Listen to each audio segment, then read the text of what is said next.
everything can change in your business with the right conversation. So you introduce me to somebody, I introduce you to somebody, it changes your worldview. All of a sudden, that conversation leads to something else and your business is completely changed. Revenue's changed, everything's changed. And so there's just limitless possibilities with entrepreneurship, and it only ends when you quit. That's it.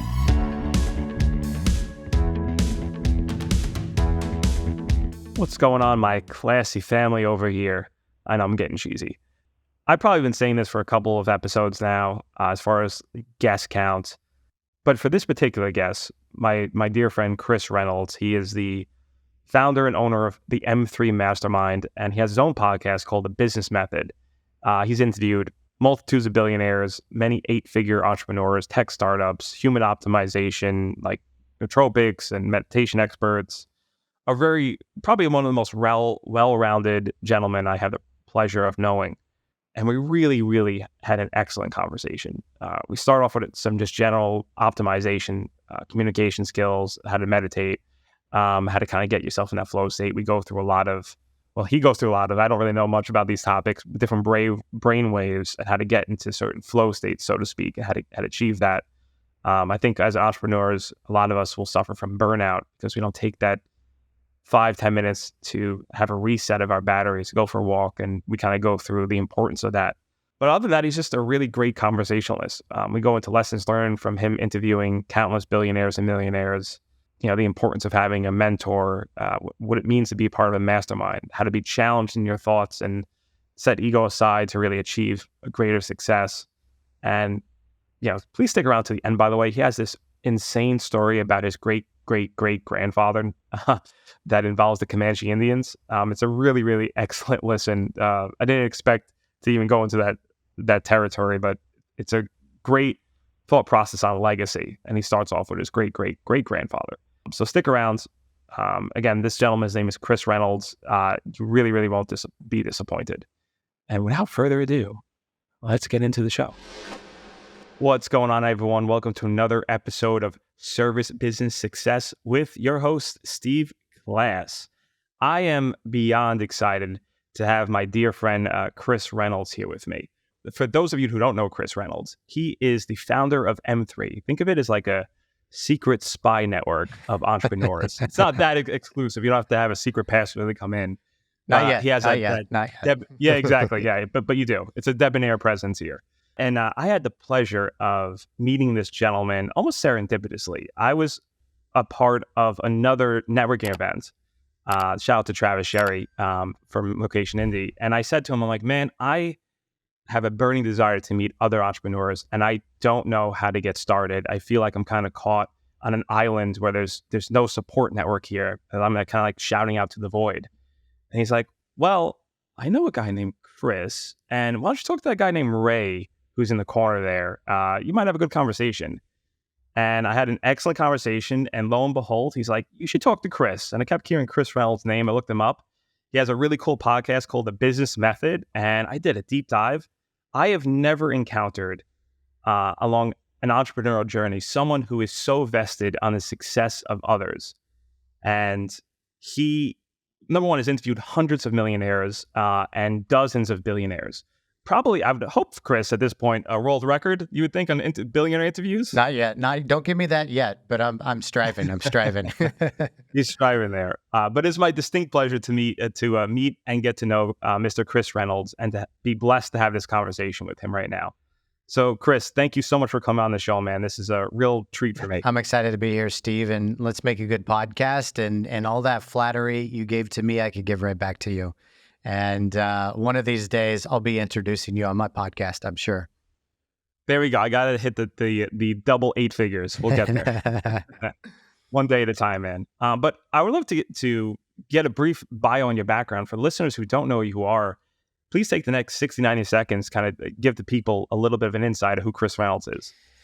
Yeah, that's a really deep question, because I've been an entrepreneur for 15-ish years now, so I could go down many rabbit holes with that. But, the short synopsis is grew up in Missouri. I wanted to be a farmer growing up.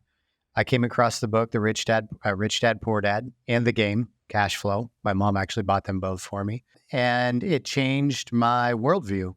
I decided to stick around college and go to grad school. And instead of getting an agriculture degree, I got a general business degree for graduate school. And then kind of after that, I dove into the world of business, and not too long after that, entrepreneurship. I started as an independent contractor selling real estate investing education for a company that was kind of a competitor to Robert Kiyosaki's business at one point. Then the Great Recession of 2008 happened, and that wiped me out. At the time, I had a cool sports car. I had a 2004 Nissan 350Z, lived in a swanky apartment in Scottsdale, Arizona. And that recession wiped me out and most of my friends. And I went broke, very, very broke, to where I was eating like Wheaties with water in it and eating like canned corn and green beans for dinner. But at the same time, I always had this like underlining feeling that I was still going to help a lot of people and that I was still on the right path, even though, people I went to grad school with were, out making a lot of money and doing really well for themselves. And here I was, had 54 cents in my bank account. I eventually came across the book, The 4-Hour Workweek, and that was a new paradigm shift for me. I knew immediately when I read that, I think in 2009, that was going to be my life.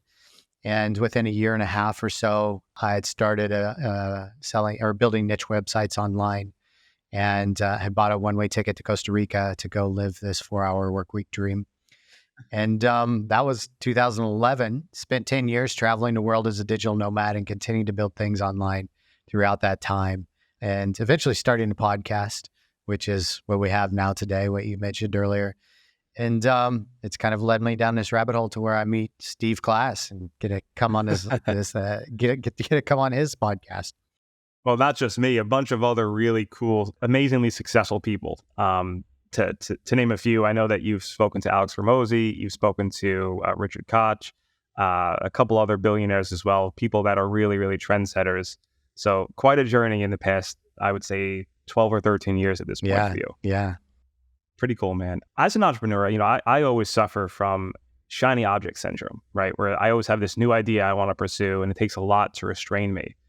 Now, when you were successful, the market crashed during the Great Recession, and you were left at that point with 54 cents in your bank account. You started building up these websites. How hard was it for you to find something like the podcast and stick with it for, now for over a decade and have that grow, comparatively to say, okay, let me just give something else a try. I think there's a better opportunity. Like, what kind of restraints did you have to self-check? Yeah, that's a good question. Well, we're not quite at a decade, just for accuracy. We're about 9 years, I think, this month actually, or last month. But anyway, I've just always enjoyed two things: meeting new people, networking, and having these conversations where you can learn from.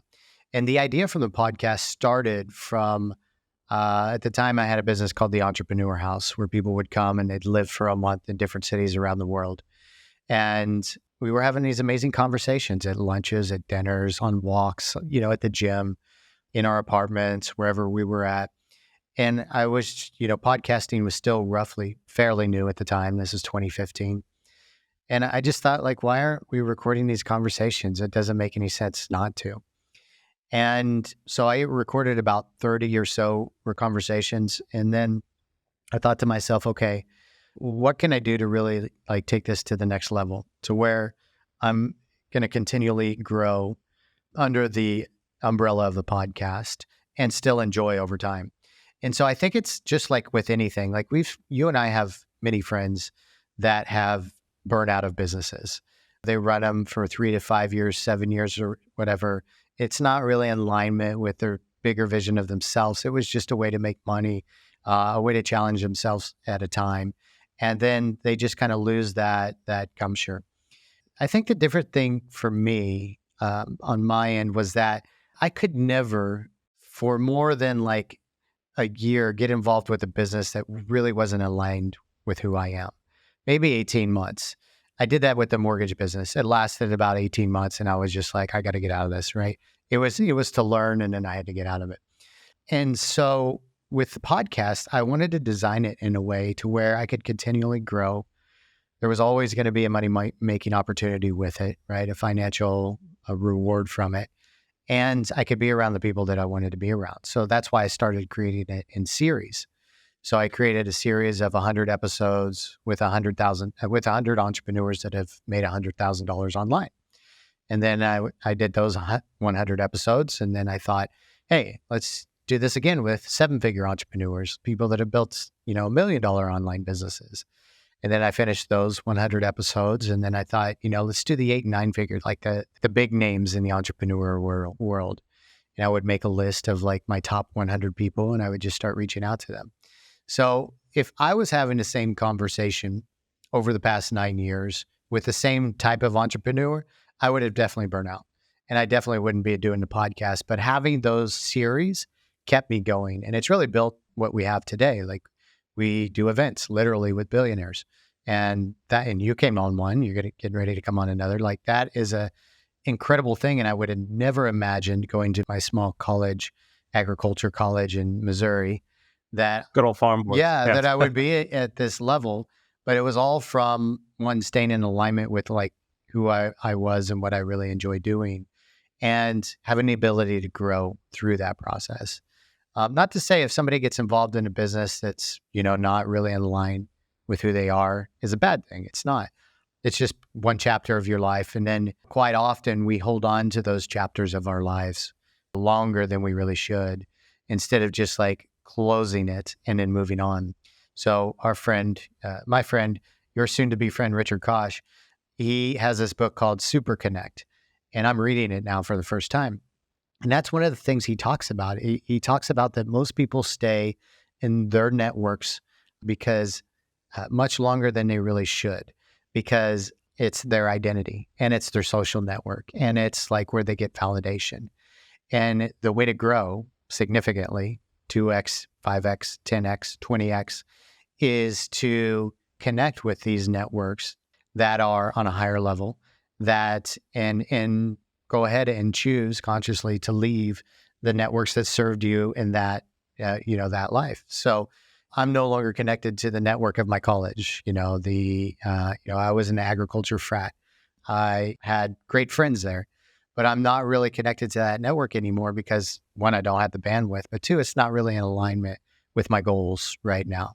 And I think that's a powerful thing, because a lot of people, this is a long-winded answer. I hope you don't mind, Steve. No, fantastic. Yeah, Please. because a lot of people, they just get attached to, maybe it's their faith-based network or their family network or their identity of their family or who they are, their heritage, Irish, Italian, Jewish, whatever it may be. And instead of like consciously really looking at it like, hey, what are my goals? And where are the networks, or who are the people that are going to help me achieve those goals? Because the reason why you joined M3 or any network that I've ever became a member of was because I was fairly certain that that network was going to help me get to another level and do it much faster than the current networks and the people I was surrounding myself with. And it doesn't mean that you don't love the people or the networks or the communities that you were once part of and you don't wish them well. It just means that there's always a time for one, a lot of... There's a season. There's a season. Right. There's a chapters in our lives for one network or one community. And most people just hold on to those and want those chapters to go much longer than they really should. Yeah, there's a mutual friend of ours, mutual friend of yours, and I had the pleasure of meeting him once, a gentleman by the name of Trayton McLean. For those of you who don't know who he is, he used to be the owner of the Houston Astros. And something really stuck with me that he said was, you are the sum of the 5 people you surround yourself with. And I know that sounds cliche, but man, is that the truth of it. Yeah. And that's why I've joined memberships like M3 to elevate myself, because I feel like I am far below the entrepreneurs in that group, but it's something to aspire to reach the goals. It's for personal and business growth. Yeah. So thank you for what you do there. And I kind of want to touch upon something that you mentioned there, finding stuff that you're aligned with. Speak to me about your personal journey of finding the connections of like, hey, I'm really good at this and I really enjoy this and there's a way to monetize this. What advice can you give to someone who is maybe struggling to find that purpose? Like, what helped you kind of get through that and step on the accelerator once you found it? I'll give a short answer. I think everybody knows really what their purpose is. I think you've put a lot of clutter in your brain on top of whatever purpose you have. most people have that makes it difficult to tap back into what that purpose is. So there's this whole thing of like, oh, you've got to find your purpose.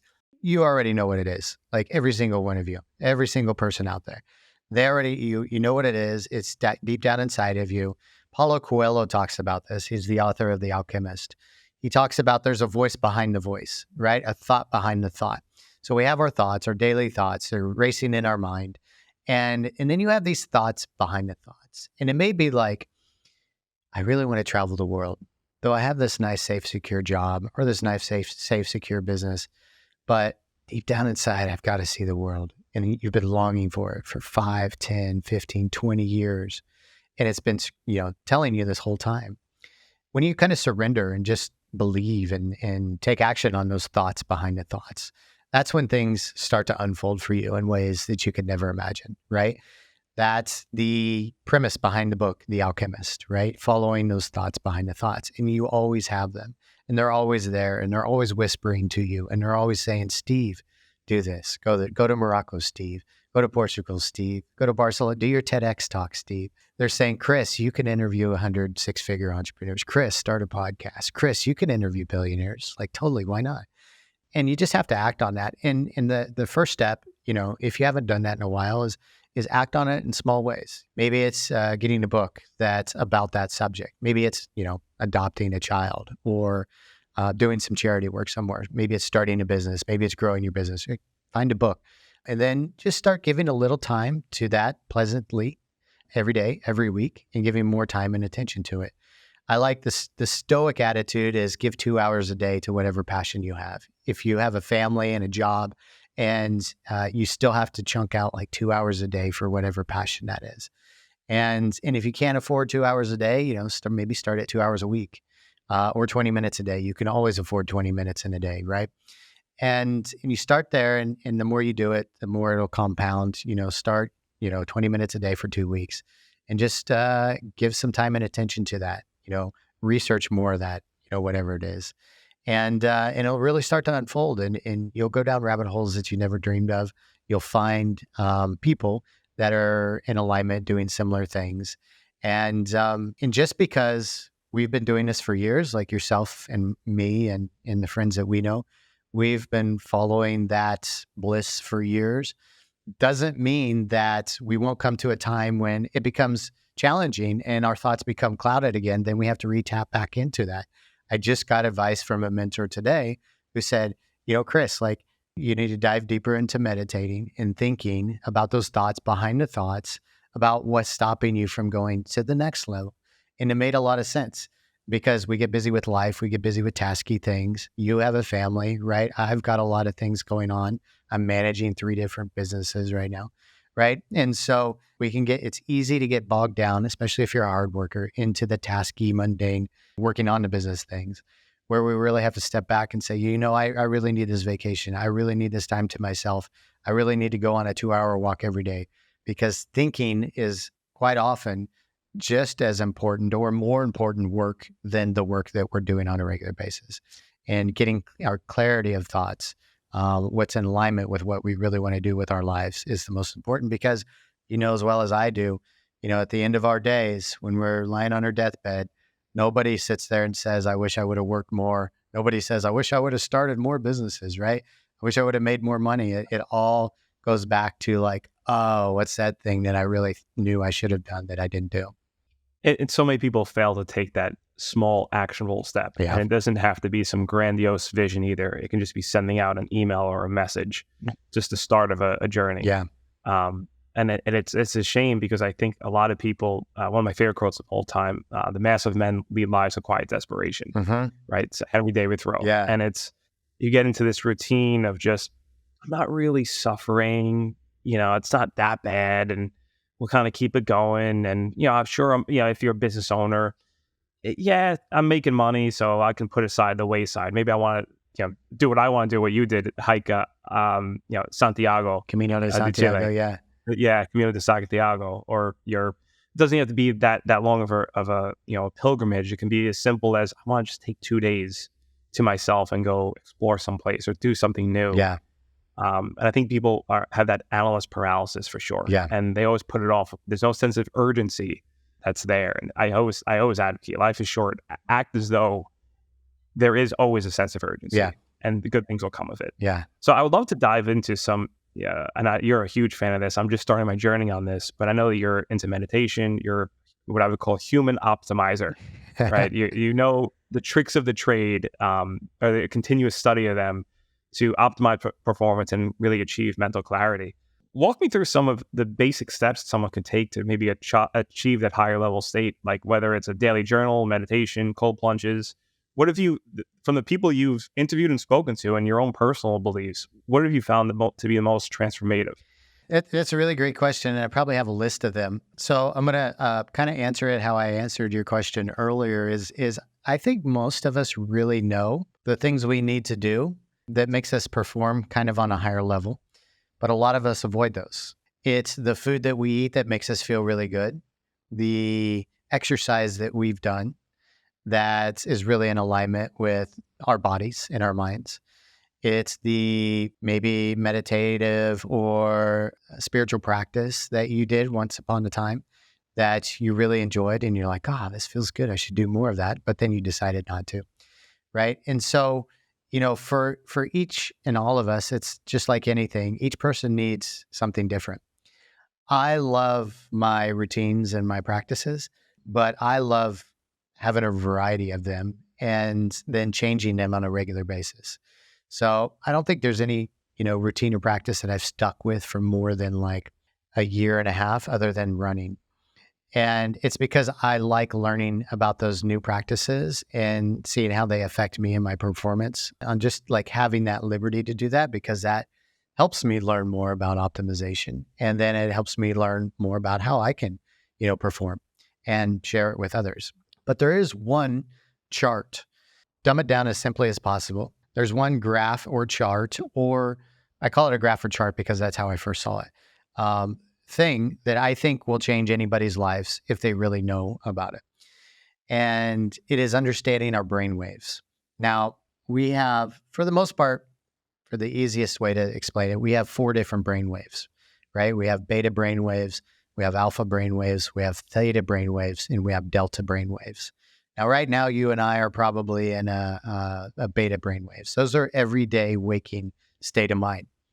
Now, the vast majority of people, the vast majority of fear and anxiety that we feel is when we have high beta.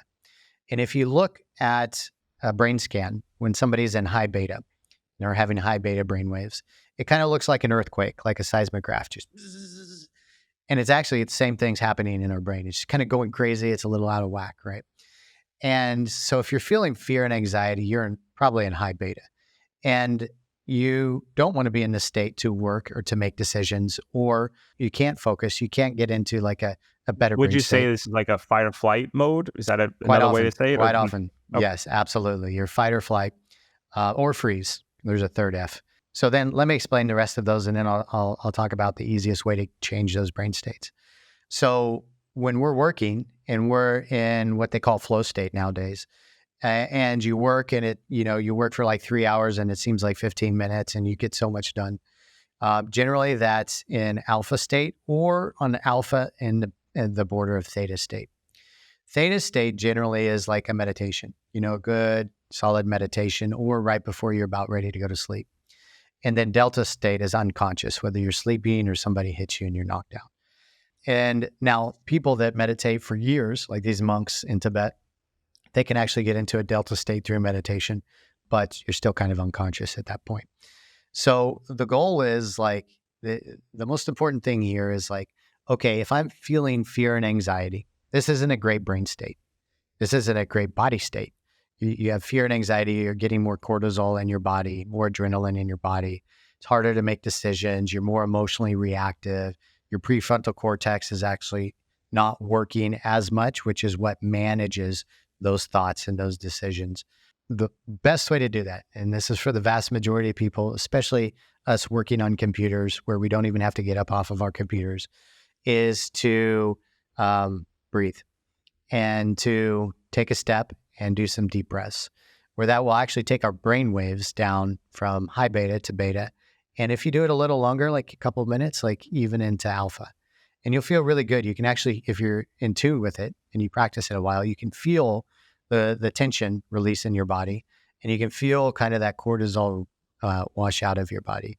And you can do it in a chair, or you can stand up and you can do like the Superman pose and look up, or you can just sit here and breathe. Tony Robbins espouses that, just Exactly. kind of doing this pose for whatever 30 seconds, and it really does trigger you to get back to a much calming, more powerful state of mind. 100%, 100%. And if you can't get up from your computer, just take some deep breaths. And probably the most effective and easy one is the box breathing. So like 5 seconds in, 5 seconds hold, 5 seconds exhale, 5 seconds hold. Do that for And a a couple Wim minutes. Hof variation of that. Yeah. Wim Hof as Anyway. well. The special forces are big on the box breathing. I've done, both of them. Both of them work great. But practice, see what works for you. And that is probably the easiest and the best. I would recommend anybody like Googling brainwave chart and just seeing the difference in brainwaves. And I've gotten to the point where I can call out whatever brainwave state I'm in. I'm like, oh, I'm in high beta now. Let's do some breaths. Oh, I'm in alpha now. Okay, let's flow, right? And I know that if I'm in high beta, that it's not a good time to make decisions. It's not a good time to have deep conversations or important conversations. It's not a good time, for any of that. What it is a good time when I'm in high beta is to take a break, take a walk, hold my breath. Because if you hold your breath, then your brain's going to actually slow down and say, hey, Chris, you dummy, like stop. You're not breathing right now. Something's just going to happen, right?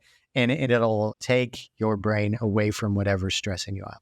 Yeah, for me, it's always been walks. If I ever feel like I'm going into high anxiety or really stressed out mode, I have to leave the desk, and weather doesn't even really matter, weather permitting. I'll get an umbrella and I just go for a 5 to 10 minute walk.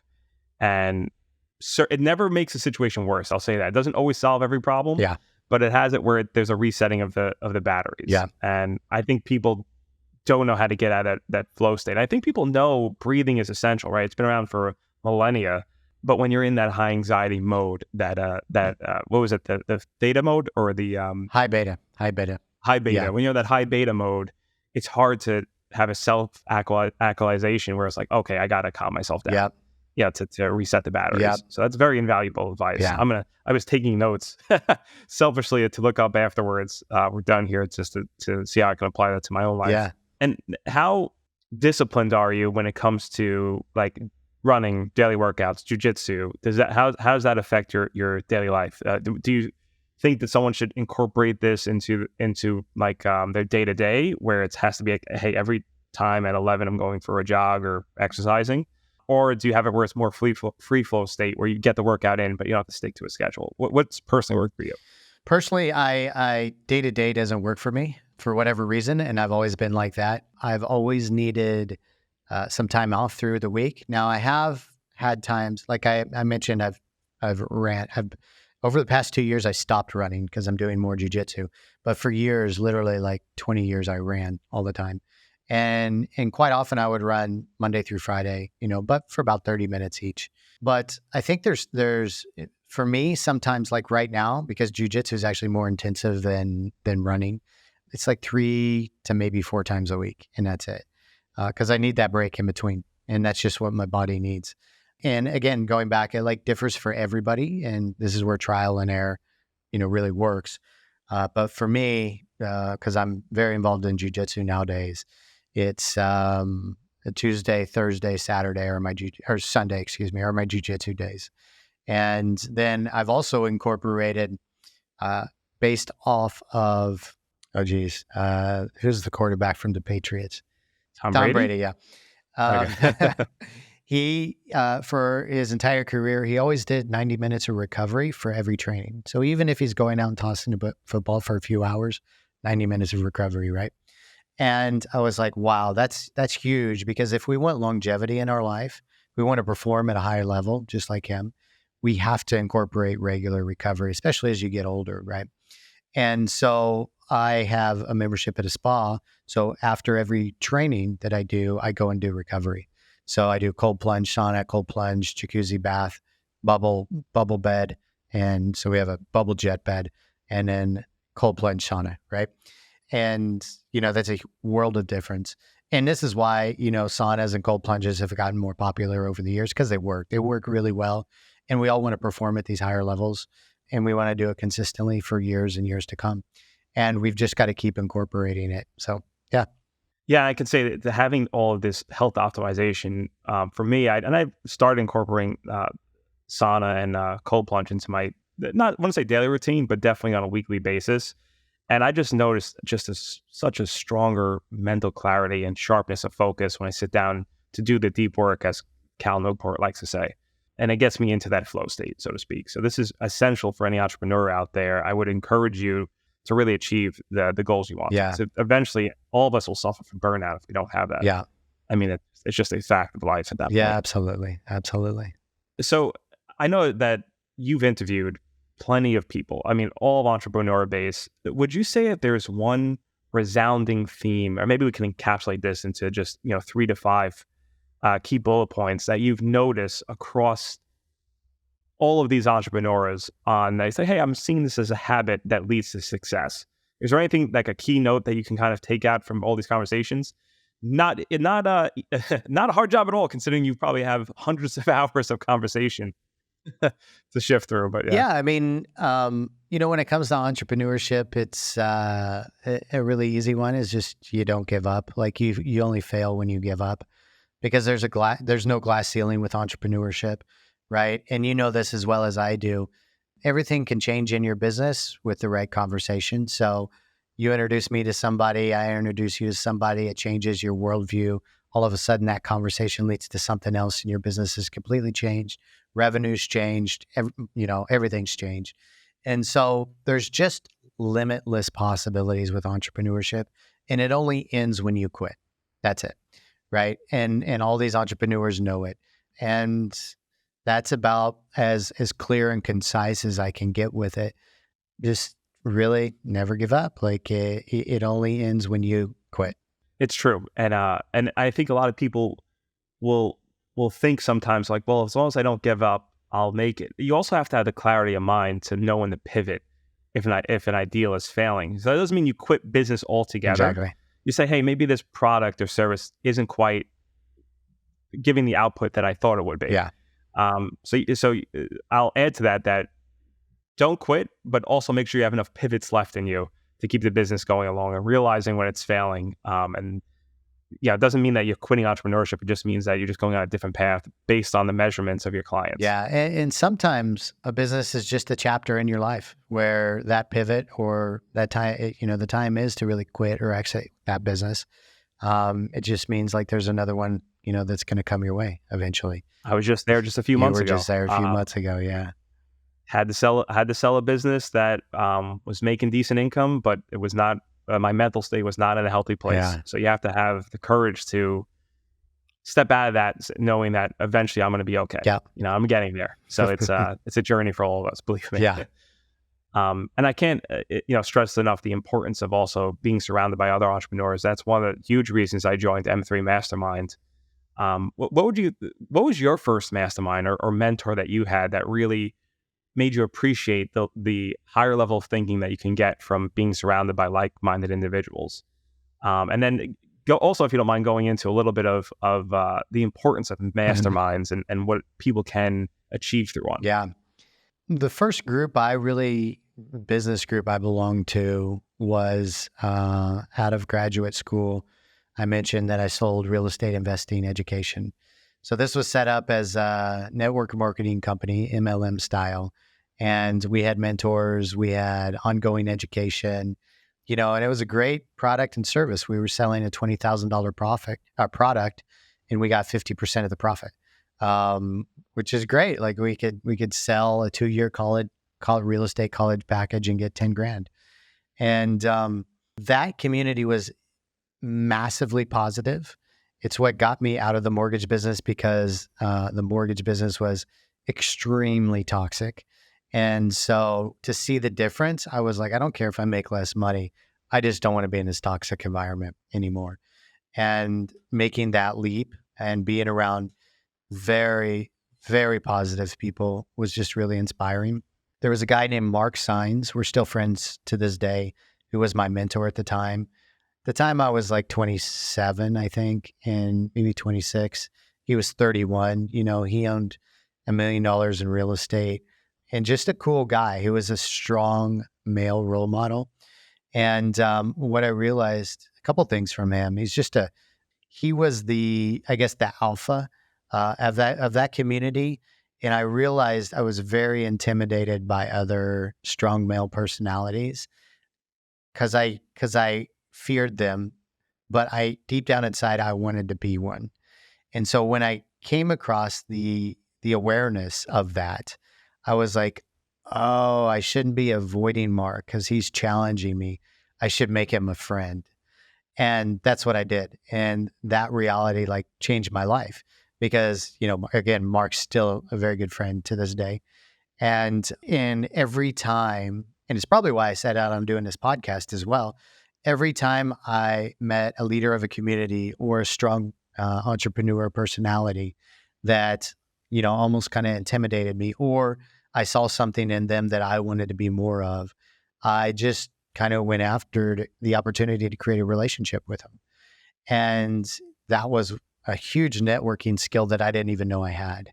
And it was like, hey, here's this person doing this really cool thing. If I can be their friend, I can learn from them and we can have a fun time. And they'll teach me for free because I'm their friend. And all I have to do is like bring value to their life somehow through either friendship or, having an enjoyable experience or jokes or Not being a taker, not right? being a taker, right? And that, at the time I didn't have any money. So it was like, how can I bring value to those individuals while, they're getting value from our relationship as well? And I was good at creating fun experiences, and which is kind of, led me down the path of what we do now. It's like I could hang out with somebody like, I'll be lazy tag, man. yeah, I could hang out with somebody with Mark Signs, who was up here for me at the time, and his little entourage, and we could go on trips to Mexico, or go on camping trips, and just be a really fun guy to be around, and also create like fun environments, and enjoyable times together. And I was always good at that. And I just continued to do it with people that were here and here and here and here, which led me to the idea of the podcast. Look at all these amazing people we could get on the podcast, and continued to nurture those relationships over the years, which now we're doing it with billion-dollar founders and billionaires, where it's like, hey, like we just did a webinar with $4 billion founders on it. And it was only because I nurtured those relationships and they liked what I was doing. They don't get a huge value other than sharing their wisdom with the world, with my friendship.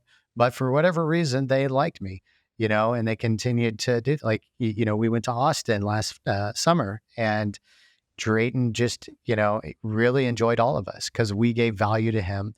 We were another generation of entrepreneurs that he could like pass down his legacy to. And as soon as like we left, he invited us back that evening. Like he enjoyed all of us. Right. And, that was the value for me is, going back to what we were talking about earlier, the communities that we need to grow with that are in alignment with our goals at the time. And you need to find those people and then in some way either pay them for their time or give them value through a relationship somehow, so you can continue to grow the way that you want to grow over your career. Absolutely, man. And I love that you said that you're initially intimidated, because I occasionally have and I've been working on this, an inflated sense of ego of I'm the man. No one else in my family or friends ever started a business. No one ever had a 7-figure company, this whole thing. I could do no wrong fallacy, right? Yeah. And when people start to question, like people who are better than I am, quote unquote, and challenge me, my ego would flare up and say, what the heck, this guy know? Like, he doesn't know what he's talking about. And it'd be defensive. And it's only really been the past few years that I've learned to be like, no, he's challenging me with these questions, or she's challenging me with these questions, and allowing me to really think critically of maybe I don't have it all figured out. And there's levels to this game that I can progress on, kind of like a video game avatar in a way. And once I changed my own paradigm on that, that's when I'm like, oh, this is fun.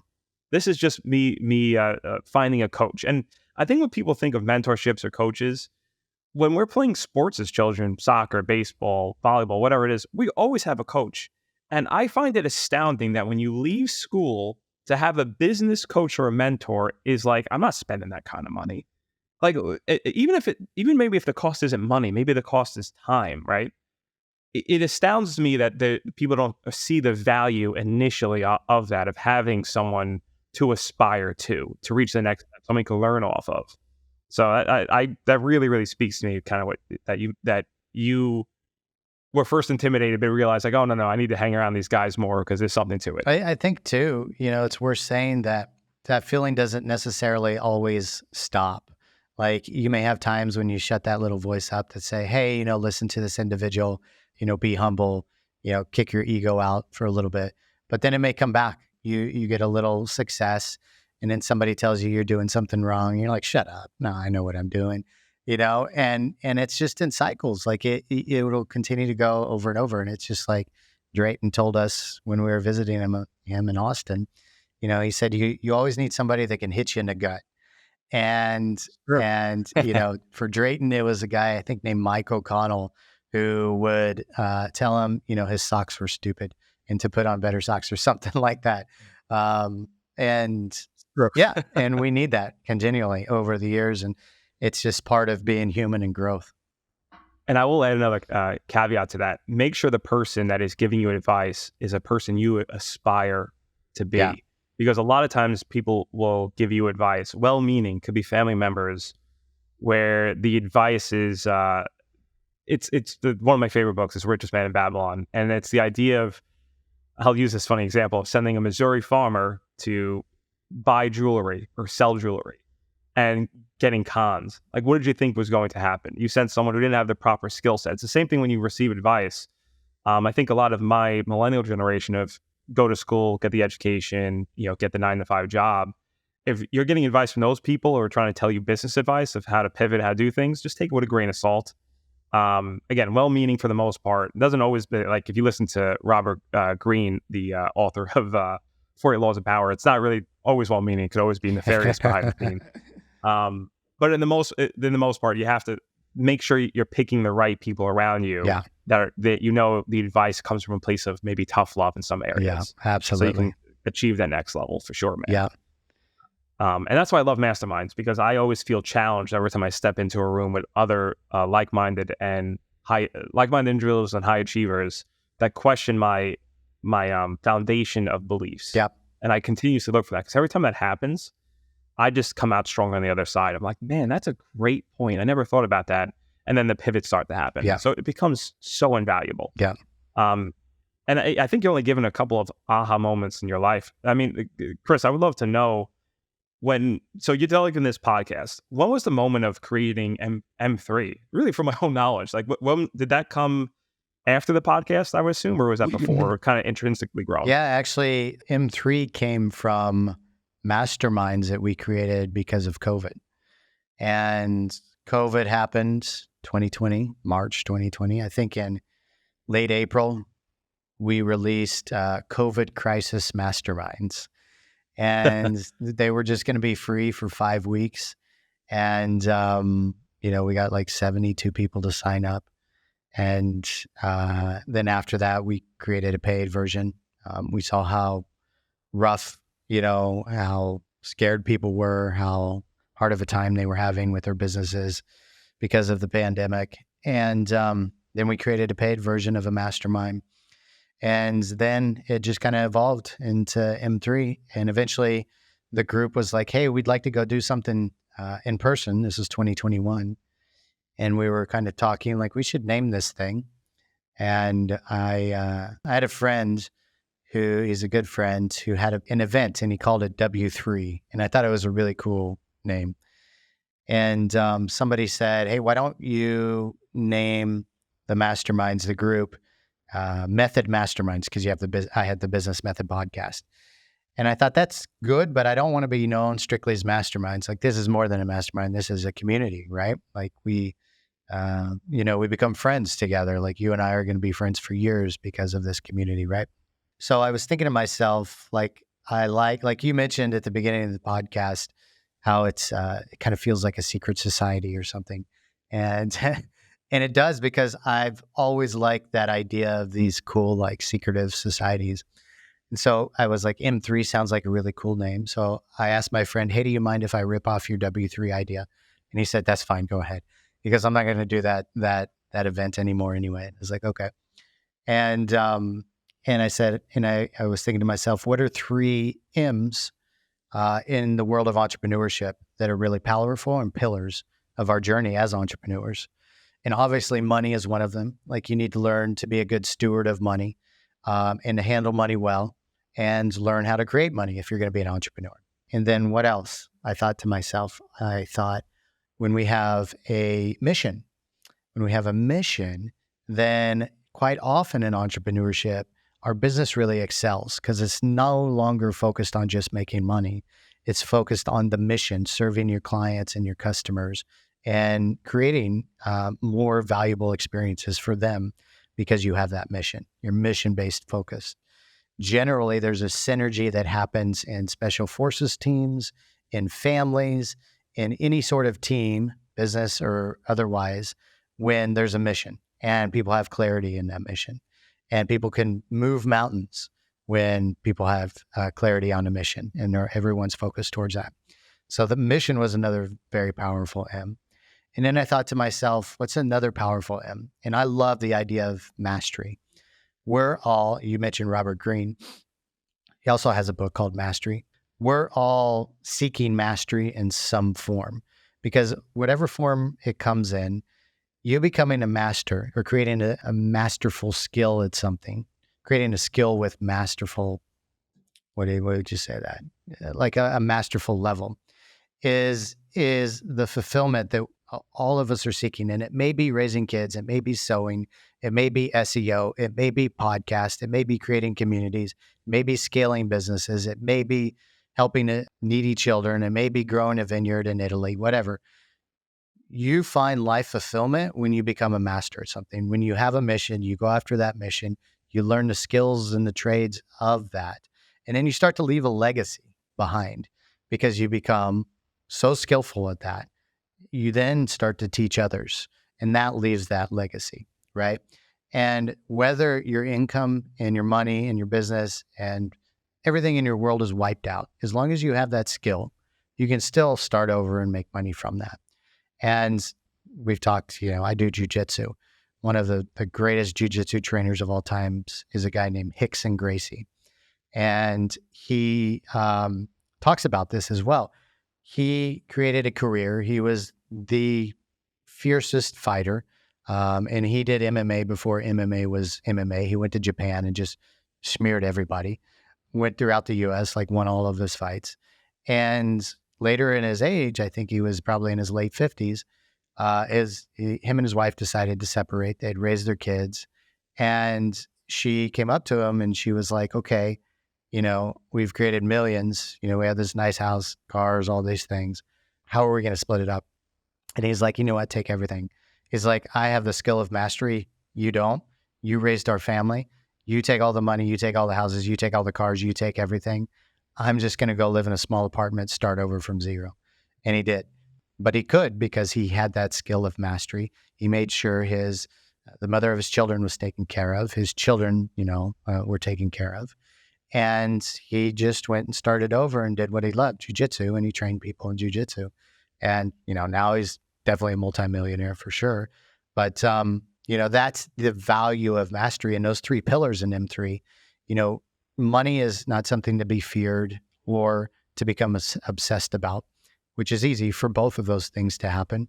It's something to master. And when you do, you become a much better entrepreneur.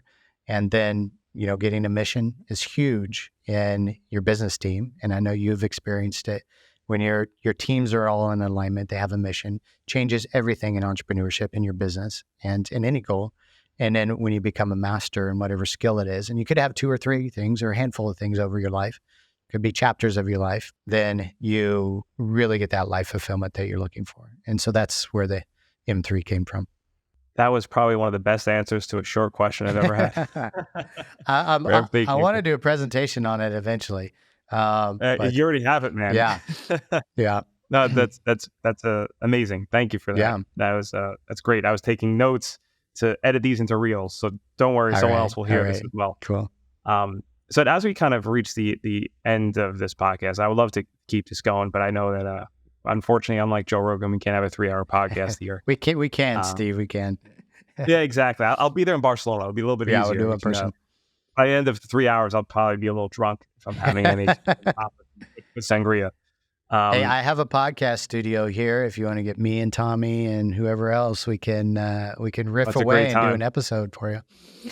Oh, absolutely. Yeah, we'll make that happen. Just a couple more weeks.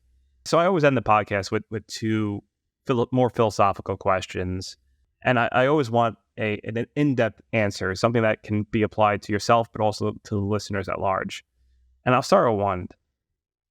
What do you want either your future children or your legacy to be? What would you say it's that they would be most proud of? Like whether you're an uncle or you have future children, when they reach adulthood, what do you want them to look at Chris Reynolds and say, "Wow, I can't believe he did X"?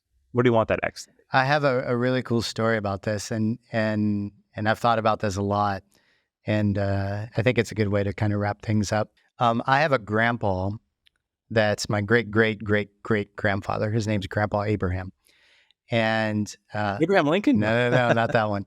Right. Yeah, similar timeline though, and we have a picture of him. It's our family picture. My grandma, handed it down to us. It's a picture of him on the San Antonio newspaper in I believe it's 1915. And he's sitting there next to his wife with 115 kids, grandkids, great grandkids, and great great grandkids standing behind him. And That's wild. it's wild, but here's the amazing part. He was born in Austria and he came to the U.S. because at the time, the U.S. was giving Europeans chunks of land, 640 acres, and he came across in a boat and landed in Galveston, Texas. And when he landed, all of his worldly goods were stolen. And so he had nothing. And so he wound up on this land outside of San Antonio. And all he had was his ability to work the land that he learned from his childhood. And he did a really good job. So what he did, somehow he created a partnership or a friendship with the Comanche Native American Indians of the region. Now, anybody that knows the history of this time, mid-late 1800s, the Comanches, their job was that, white people were taking their land, their hunting land, and their job was to raid and to kill white people because they were the invaders. And somehow he forged a relationship with the Comanches, and they had an agreement that anybody in Grandpa Abraham's family or friends, when they're out working the land, to smoke a pipe. And if they're smoking a pipe, then they know that's a signal that's a signal of friend of the Comanches. And they wouldn't raid or kidnap their kids or steal or burn down their cabins and burn their farms. And so this relationship went over years and years. And Grandpa Abraham then brought more family from Europe, continued to really establish San Antonio. There's a road in San Antonio called Eisenhower Road, which was named after his family in San Antonio to this day. And so he lived to 95 years old. Now, when he was 95, right after that picture was taken in the San Antonio newspaper, he was smoking this pipe in the barn, and he was shucking corn into this corn crib. And some embers from the pipe went out of the pipe down into the corn crib and lit it on fire. And so a 95-year-old man, he's got a bunch of livestock in the barn. He thinks, I've got to get the livestock out. So he's getting the livestock out as fast as possible while the barn's going up in flames. No fire safety security codes back then. It was all wood and hay and, flammable material. Very combustible. Yeah. Just burning. And he dies in the fire. And it's the same pipe that kept him alive for all those years, also killed him at 95 years old, but lived an amazing life throughout that. And died with 115 kids, grandkids, great-grandkids, and great-great-grandkids, right? And so I look back on that and I think, like, that man, I'm alive today because of that guy, the risk that he took, and many other relatives as well. But he left a legacy that was impressive. And he did it through having a bunch of kids, right? But also that story of like coming to Galveston and all his worldly goods being stolen, and then forming a relationship with the United States government number one enemies, and maintaining that relationship over the years and becoming friends with him, and trading partners with him. And that is a mind blowing story. Now, I'm obviously not going to do what he did with my life because it's a different time, right? Like, Well, in a way, you are. You're in Barcelona right now as we speak. I came back to Europe. So, Yeah. yeah. I decided to You come went back across. home. I didn't take a boat though. I didn't get my worldly goods stolen. I've been ripped off a few times in different countries, but, and I'm not going to have 115, kids, grandkids, great grandkids, great great kids. But it's like, okay, what can I do that 200 years from now, people look back, my family members look back and they say, wow, that was our grandpa. That's great, great, great, great grandpa Chris. And part of that's the podcast. But then like at the end of my days, like, what do I want on my tombstone? What do I want that to say? And that's your legacy, right? We talked about like, when you do die, when you're on your deathbed, what's the life you're going to leave? Are there going to be regrets behind it or not? And really the thing is like, I want to be a person, and I would love this to be on my tombstone. Here lies a man that did everything he could to make a world a better place while he's here. Just as simple as that. And you do that in so many different ways, through entrepreneurship, through going after your goals, through creating environments where I can meet awesome people like you, to where your dreams can come more into fruition by meeting these amazing individuals and, going to the next level with your business and life. And that's what it's all about, because Laird Hamilton, I interviewed Laird, big wave surfer. Yeah. A few years back. And I've always been a huge fan of his. And a quote that really sunk in with me was, my biggest fear is a half-lived life. And that's, probably the best fear that you could ever have, is to be scared shitless of living a half-lived life, which forces you into taking action, into going after the things you really want to do in your life. Very true, man. That's powerful. I almost don't want to ask the last question here, because I don't know how we could top that. We'll see. Thank you for that. I gotta look up. I wonder if I can look up good old Abraham Reynolds, or I think you said mentioned a different last name. Yeah. That's a hell of a story, man. Yeah. Wow. I just have thieves and murderers, and their names are forgotten. We've got a few of those as well. Don't worry, everybody does. Yeah. But this last question I ask every single guest: if you had to rewind the clock with the wisdom that you have now, and you're speaking to a younger man, maybe someone who's an undergrad and who's right in the middle of agricultural school, what advice would you espouse to the younger version of Chris based on what you know now? I would just say, kind of like what we've talked about this whole podcast, like, you've got dreams, you've got a purpose, you know what it is, go after it, and go after it hard. Like, don't hesitate. You know what it is. Do you think you were ready at that when you were that age to go after it? If somebody had the proper guidance? Yeah, in my own way. I was going after it in different ways. Making it to grad school was the farthest anybody in my family lineage had been through school. So that was a huge thing. My dream was to be a farmer, even though I had farmers in my family. That was a big, dream of mine, and I went after it, although it hasn't come to fruition yet. Still working on that one. In there. And yeah, and I was just doing it in different ways, but it just wasn't under the theme of entrepreneurship at the time. So yeah, go after it. You think about those thoughts behind the thoughts, like they're there. You know what your dream is. You know what your purpose is. Pull the trigger and go hard.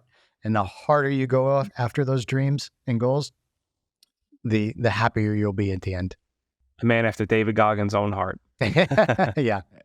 There you go. Yeah. Chris, this has been wonderful. I really, really appreciate your time. I hope people listen to this twice, because there's some really great gems in here. So thank you so much for your time. This has been a delightful treat. Anytime, buddy. Let's do it again sometime. Yeah. I'll see you soon in a few weeks, man. Yeah. And before we hop off, if anyone wants more information on M3, or they want to take a tune into your podcast, which I highly recommend, where can they find you? Yeah, m3.club. If you want to learn more about our community and the fun things that we do a couple awesome events per year. One event is called a Titan Talk, where we go hang out with a billionaire. Steve's coming. He's come to one already. He's coming to another one in Portugal with Richard Koch. And then we have an amazing community for people that have built sustainable businesses. And then the podcast is thebusinessmethod.com. Right now, we're interviewing $100 billion founders, and that's a lot of fun. So come join the journey with us. Let's do it. All right. Thank you again for tuning in to another episode of Service Business Success with Class. I'll see you guys on the flip side. See you guys. Take care, everyone.